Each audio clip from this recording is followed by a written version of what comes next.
She looked at my dirty boots. She looked at my skin color. Then she spit on the ground right next to my feet. "You are disgusting," she screamed at me. "Get out of my sight before I call security." I was holding my daughter's hand when this woman decided I was trash. She thought I was some lazy construction worker, loitering in her precious lobby. She thought I was nobody. What she didn't realize was that the man she just humiliated in front of his 5-year-old wasn't a janitor at all. I was James Wellington, the billionaire who owned every inch of the building she was standing in, the building she desperately wanted to buy. And in that moment, watching her spit near my daughter's shoes, Victoria Chen made the biggest mistake of her entire career. Before we continue, drop your location in the comments and hit subscribe, because this story is about to get wild. What happened next destroyed her reputation, cost her company everything, and proved that sometimes the person you think is beneath you is actually the one holding all the power. My name is James Wellington, and 10 years ago I was sleeping in my car with my newborn daughter wrapped in my work jacket. I was a construction worker who lost everything when my wife Camille died, giving birth to our baby girl, Aria. The medical bills crushed me. I had no family, no safety net, just me, a crying infant, and a 1998 Honda Civic with a broken heater. I worked construction during the day and studied architecture at night using free Wi-Fi from coffee shops. I designed buildings on graph paper while Aria slept in her carrier. People looked at me like I was crazy, a black man with dirt under his nails dreaming about skyscrapers. But I had a gift. I could see buildings in my mind that nobody else could imagine. 5 years later, I had my architecture license and a small contract. 3 years after that, I had my own firm. 2 years ago, I became a billionaire when I designed and built Sterling Tower, the most innovative commercial building in Chicago. I owned it outright, every floor, every office, every brick. But success didn't change how I dressed or where I came from. I still wore my old work boots and high-visibility vest when I visited construction sites. I still did site inspections myself. And every Tuesday, I brought Aria to work with me because I never wanted her to forget where we started. She was 7 years old now, smart as a whip, and the center of my entire world. That Tuesday morning started normal. I picked Aria up from school early for a dentist appointment. She was wearing her favorite pink backpack and holding the stuffed elephant I bought her with my first big paycheck. We stopped at a coffee shop near Sterling Tower. I got my usual espresso. Aria got hot chocolate with extra marshmallows. We were laughing about something her teacher said when we walked into my building's lobby. I wasn't paying attention. I was looking at Aria, making sure she didn't spill her drink. That's when I rounded the corner near the elevator bank and walked straight into a wall of expensive perfume and rage. The coffee flew everywhere. My espresso exploded across the marble floor, soaking my boots and splashing onto someone's white designer heels. I looked up and saw a white woman in her 40s, blonde hair pulled back tight, wearing a suit that probably cost more than most people's monthly rent. Her face was twisted with fury. "Are you kidding me?" she screamed. Aria jumped behind me, scared. I immediately crouched down, pulling napkins from my pocket. "I'm so sorry, ma'am. Let me help clean that up." I reached toward her shoe to wipe the coffee off. That's when she kicked my hand away, hard. "Don't you dare touch me," she hissed. I stood up slowly, confused. My work vest was dusty from the construction site I'd visited that morning. My boots were scuffed. I probably looked exactly like what she thought I was, a worker. "Ma'am, I apologize. It was an accident." She looked me up and down with pure disgust. Her eyes lingered on my skin, on my clothes, on my daughter hiding behind my legs. "What are you even doing in this building?" she demanded. "This is a professional space, not some homeless shelter." I felt Aria's hand squeeze mine tighter. She was 7 years old, and this woman was teaching her that people like us didn't belong. I kept my voice calm. "I work here, ma'am. I was just passing through with my daughter." "Work here?" she laughed. It was cruel, sharp. "Doing what? Mopping floors? Fixing toilets?" Other people in the lobby were staring now. A few had their phones out. "I'm in construction, yes," I said carefully. She snorted. "Of course you are. Let me guess, you're on some kind of break and decided to wander around where you don't belong?" I could have told her right then. Could have explained that I owned this building.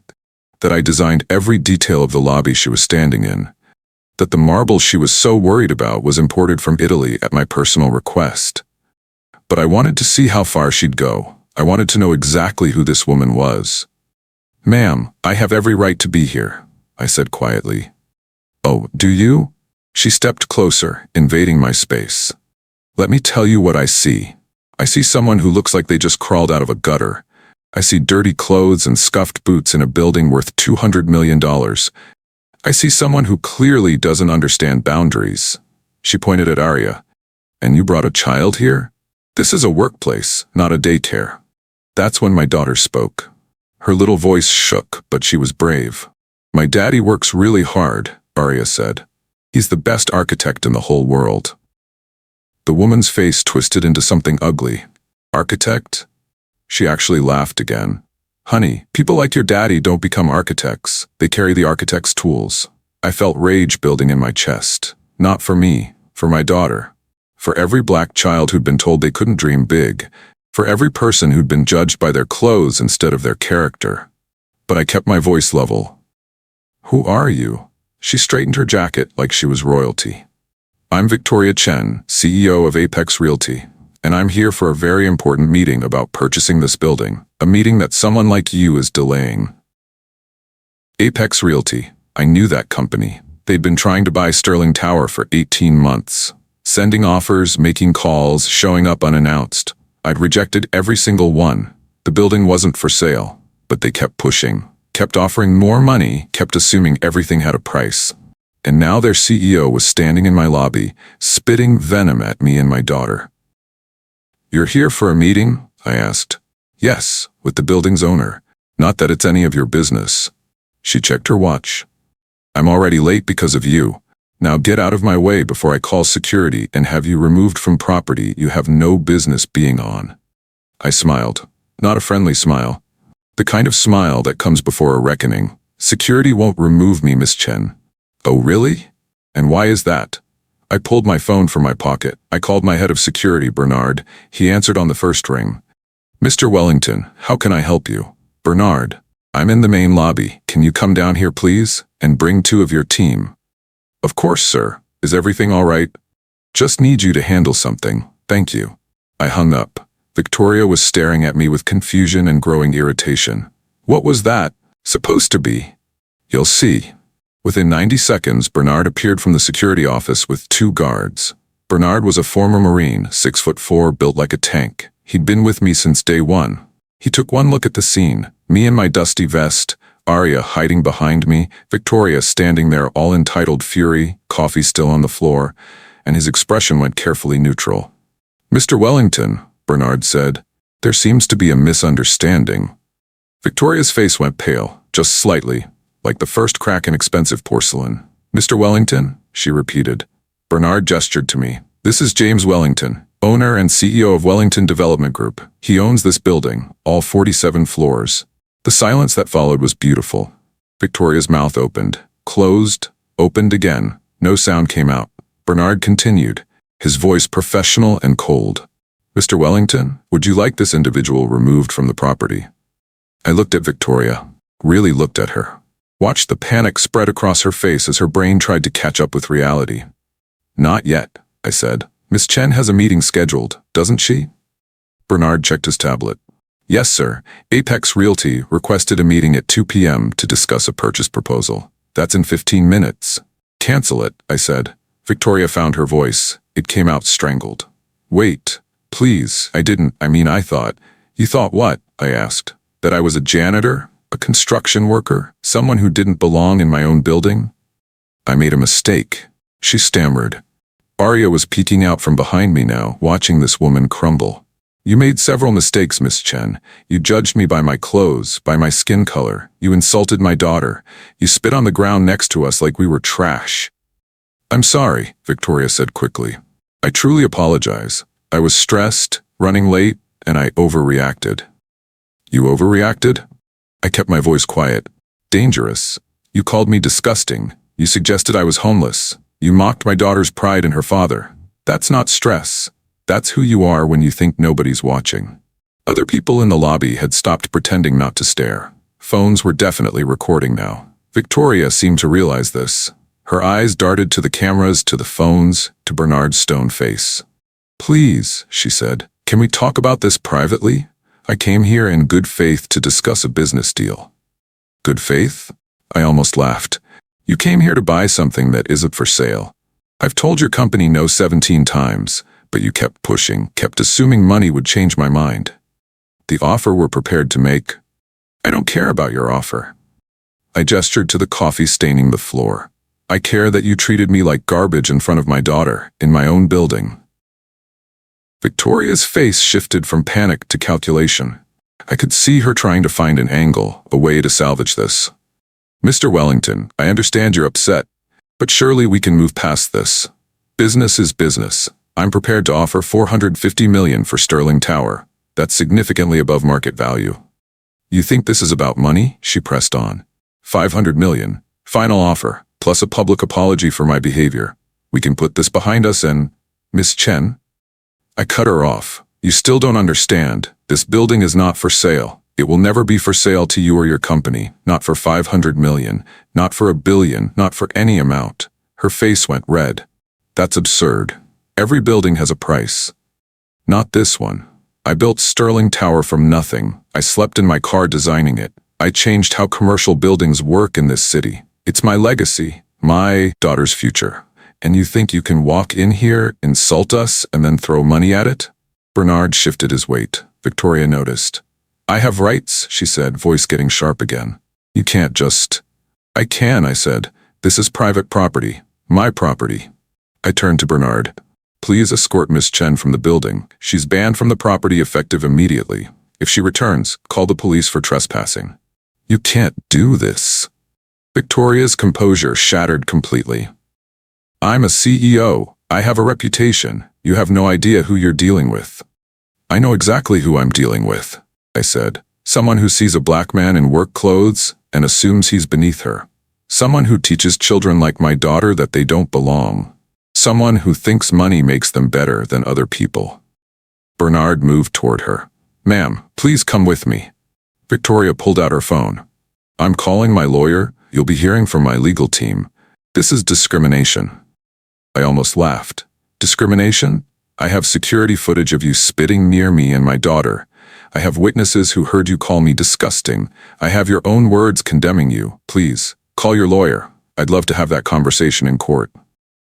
Bernard gently but firmly guided Victoria toward the exit. She was screaming now.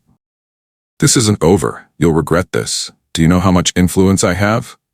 I watched her get escorted out, still shouting threats. The lobby slowly returned to normal. People went back to their business, though several were clearly posting videos to social media. I looked down at Arya. She was watching me with her big brown eyes. "Daddy, why was that lady so mean?"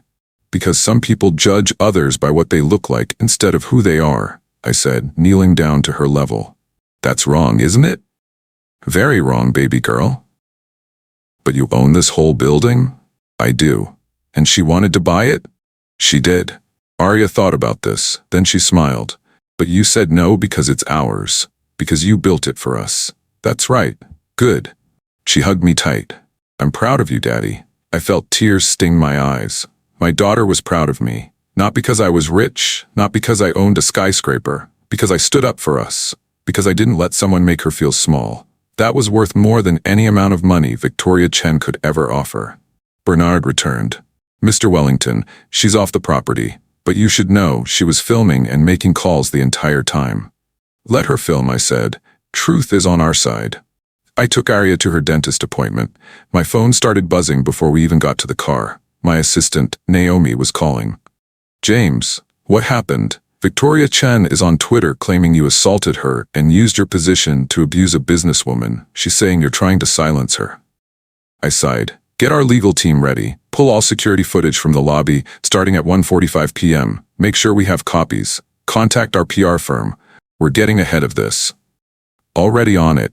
But James, it's spreading fast. Abuse of power is trending." I looked at Arya singing to herself in the back seat. "Naomi, just get me the footage. The truth will handle the rest." By the time Arya's appointment was done, the story had exploded. Victoria had posted a long thread claiming I aggressively confronted her, used racial slurs, and threatened her physically when she tried to conduct legitimate business. She said I was a bully using my money and power to intimidate a successful woman. She had support from people who didn't know the full story. But then the videos started dropping. Someone in the lobby had filmed the entire confrontation, from start to finish. Crystal clear footage of Victoria spitting near my feet. Audio of every word she said. Video of her kicking my hand away when I tried to help with the coffee. The footage showed Arya crying, showed Victoria's face twisted with disgust, showed her pointing at us like we were trash. The video went viral in 2 hours. Millions of views. The hashtag changed from abuse of power to Victoria Chen exposed. Comments poured in. She spit near a child and wants to play victim. This is exactly why we need accountability. Watch her face change when she realizes he owns the building. News outlets picked it up. Local Chicago stations ran segments. National media requested interviews. Victoria's Twitter thread got deleted, but screenshots lived forever. Her company's stock dropped 12% in one day. By evening, Apex Realty's board had called an emergency meeting. The next morning, my lawyer called. Alexander Patterson, the best civil rights attorney in Illinois. James, Victoria Chen is suing you for defamation and discrimination. She's claiming the video was edited and you manufactured evidence. Let her sue, I said. I have unedited footage from 6 different cameras, timestamps, witnesses, security logs showing she arrived uninvited, email records proving I'd rejected her offers 17 times. I know you do, but I'm recommending we countersue. What she did constitutes harassment, defamation, and attempted fraud. She knowingly lied about the confrontation to damage your reputation. Do it. Patterson was quiet for a moment. James, this is going to get ugly. She's going to dig into your past, your time homeless, anything she can use to paint you as an angry black man with a chip on his shoulder. Let her dig. I'm not ashamed of where I came from. I'm proud of it. The lawsuit was filed that afternoon. Wellington v. Chen and Apex Realty. We sued for $50 million in damages. Not because I needed the money. Because I needed Victoria to understand that actions have consequences. Discovery began immediately. My legal team subpoenaed everything. Victoria's emails, company records, her communication with board members. What we found was damning. Victoria had a pattern. Over 8 years as CEO, she'd pushed out 3 black executives, settled 4 discrimination lawsuits quietly, had written emails referring to minority employees as diversity hires who lower standards. There were text messages where she called me that black builder and said she'd handle him easily because people like that always fold for money. Messages to her COO saying, we just need to make him uncomfortable enough to sell. Plans to lowball me, then launch a media campaign questioning my credentials if I refused. She'd researched my past, found articles about me being homeless, planned to leak them to make me look unstable and desperate. The goal was to force a sale by destroying my reputation, except she got caught before she could execute the plan, and now all of it was evidence. Patterson called me sounding stunned. James, she essentially documented a conspiracy to commit fraud and defamation. These emails are going to bury her. Good. The preliminary hearing was set for 6 weeks out. In that time, everything unraveled for Victoria. Apex Realty's board voted to remove her as CEO pending investigation. Their stock continued falling. 3 major clients canceled contracts. The EEOC opened an investigation into discrimination practices at Apex. Former employees started coming forward with stories about Victoria's racist comments and hostile work environment. One woman, Simone, testified that Victoria once said she didn't trust black people to handle client-facing roles. Another former employee, Christopher, revealed Victoria had killed a promotion for him after he refused to falsify diversity reports. A third, Angela, described how Victoria mocked her natural hair in meetings and suggested she look more professional if she wanted advancement. The case became about more than just our confrontation. It became about systemic racism in corporate America. About how people like Victoria rose to power by stepping on others. About accountability. Media coverage intensified. I gave one interview to a local journalist I trusted. I sat down with Arya beside me and told our story. 10 years ago, I was homeless with a newborn baby, I said on camera. I worked construction during the day and studied architecture at night. People looked at me like I'd never amount to anything because of my skin color and my circumstances. But I had a dream. I built Sterling Tower because I wanted to prove that talent has no color. That your zip code doesn't determine your destiny. Arya held my hand during the interview. My daddy is the best, she said simply. That clip played everywhere. The image of a 7-year-old defending her father's honor went viral. Public support swung massively in our favor. Victoria tried to rally. She gave a tearful interview claiming she was being persecuted for being a successful woman. She said I was using my wealth to silence her. She painted herself as the victim of a powerful man's revenge. But then Patterson released the emails. The full, unredacted communications showing her racist language, her conspiracy to defame me, her pattern of discrimination. The public turned completely. Major companies pulled sponsorships, business partners cut ties. Her alumni association at Harvard revoked her Distinguished Achievement Award. Former friends deleted photos with her from social media. She became toxic, unemployable. The trial date arrived. Federal courthouse in downtown Chicago. Cameras everywhere. Protesters holding signs. Justice for James. Racism has no place in business. Victoria arrived in a black suit, her lawyer beside her looking grim. I arrived in one of my work vests. I wanted the jury to see exactly who I was. A man who wasn't ashamed of being a builder, who wore his work clothes with pride. The trial lasted 11 days. Patterson was surgical. He presented the lobby footage, played the audio of Victoria's words, showed the emails proving premeditation, called witnesses who described her pattern of racism. Victoria's defense tried to claim she was stressed, that the words weren't meant how they sounded, that she'd apologized and I refused to accept it. But Patterson destroyed that narrative. Miss Chen didn't apologize because she felt bad, he told the jury. She apologized because she got caught. There's a difference between remorse and damage control. He played the part of the video where Victoria tried to buy her way out of consequences, offering millions while still looking at me with disgust. The jury deliberated for 4 hours. When they returned, the forewoman stood. She was a black woman in her 50s who worked as a teacher. She looked at me with something like recognition. We, the jury, find in favor of the plaintiff, James Wellington, on all counts. The courtroom erupted.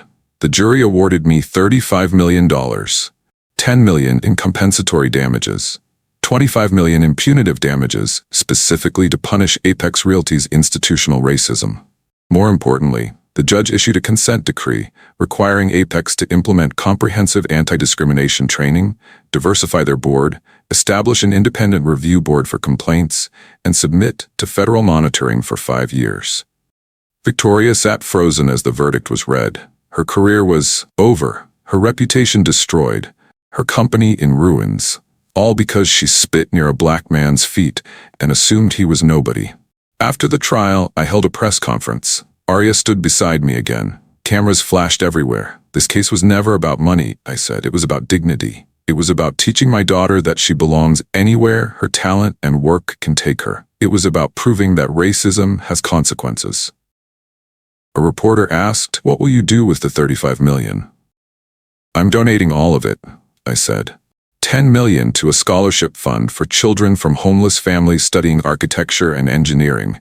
$10 million to legal aid organizations helping victims of workplace discrimination. $15 million to construction trade programs in predominantly black communities. The room went silent. Then applause. I continued. Victoria Chen thought she could buy this building. She thought money was power. But real power is building something from nothing. Real power is raising a daughter who knows her worth. Real power is standing up for what's right even when it costs you something. Arya squeezed my hand. "Daddy's right," she said into the microphone. The room laughed. Warm, genuine laughter. The footage of that moment, me in my work vest, my daughter holding my hand, both of us standing tall, became iconic. It ran on every news channel. Got shared millions of times. 6 months later, I was back at Sterling Tower for a special event. We'd converted the entire lobby into a gallery showcasing work from architecture students receiving scholarships from the Wellington Foundation. Arya ran between the displays, asking questions, making the students smile. I walked through slowly, looking at their designs. Kids from backgrounds like mine. Homeless kids, foster kids, kids from rough neighborhoods. All dreaming big. One young man, Isaiah, approached me nervously. He was 17, black, wearing clothes that had seen better days. "Mr. Wellington, I just wanted to say thank you. I was living in a shelter 6 months ago. Now I'm enrolled at Illinois Institute of Technology studying structural engineering because of your scholarship." I shook his hand. "You earned that scholarship with your portfolio. I just opened the door. You walked through it." "Still," he said, "you showed me it was possible, that someone like me could design buildings." "Someone like us," I corrected gently. "And yes, it's absolutely possible." I watched him walk back to his display with pride radiating from him. This was what mattered. Not the money, not the revenge. The doors opening for kids who'd been told they couldn't. Bernard found me by the windows overlooking Chicago. "Mr. Wellington, thought you'd want to know. Apex Realty just filed for bankruptcy.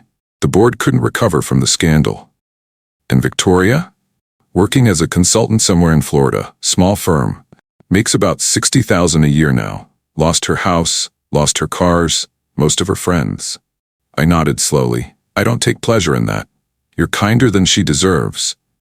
"Maybe, but hate didn't build this tower. It won't build the next one either." I looked out at the Chicago skyline.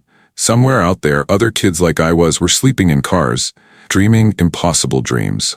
Other parents were holding their children's hands and hoping for a better future. Other people were being judged by their skin color instead of their character. I couldn't fix all of it, but I could fight my corner. I could use my resources to open doors. I could show Arya and kids like Isaiah that the system could change if enough people demanded it. My phone buzzed. Naomi texting about another company wanting to buy Sterling Tower. This time offering $600 million.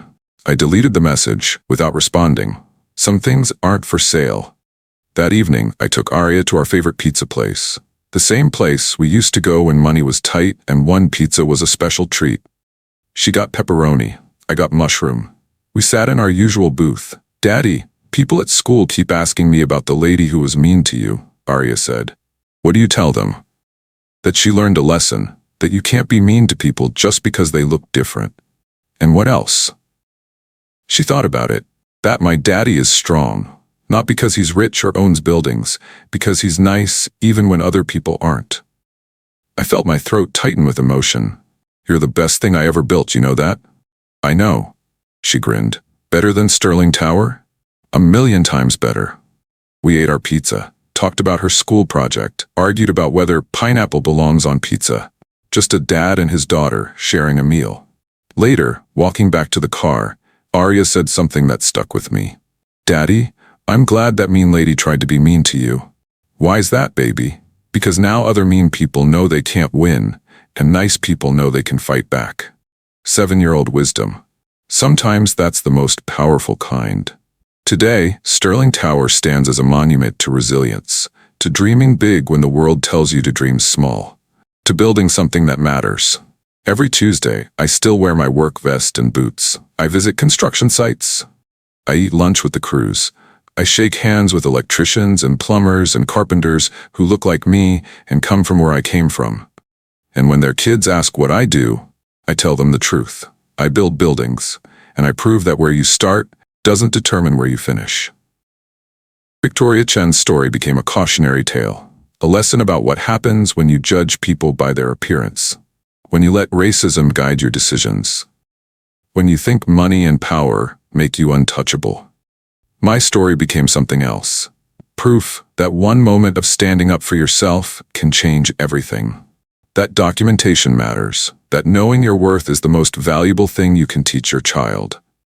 That sometimes the person you think is beneath you is actually the one holding all the power. Before I finish, let me ask you something. Would you have stayed quiet in that lobby? Would you have opened the door for your daughter to see you accept that disrespect? Or would you have stood tall and demanded better? Drop your answer in the comments. If this story taught you something, share it with someone who needs to hear it. Someone who's been judged unfairly. Someone who thinks their dreams are too big. Someone raising kids in hard circumstances and wondering if it's worth fighting. Tell them about the construction worker who owned the building. About the homeless dad who became a billionaire. About the little girl who watched her father stand up for both of them. And remember, don't judge people by their boots. You never know who built the ground you're standing on.